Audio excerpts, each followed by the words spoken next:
अगर किसी मुरीद के दिल में पीर साहब के बारे में बदगुमानी पैदा हो जाए, मसलन कि पीर साहब जो है ना वो नमाज नहीं पढ़ते हैं, तो अब उसकी बैत का क्या हुक्म होगा? नमाज नहीं पढ़ते तो वाकई नहीं पढ़ते, या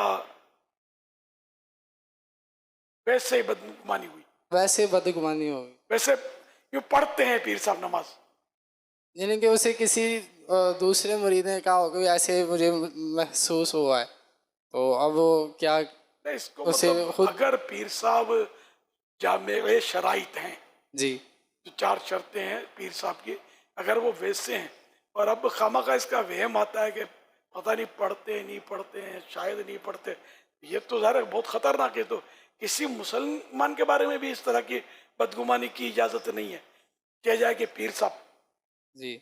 कसूर तो खुद मुरीद का है।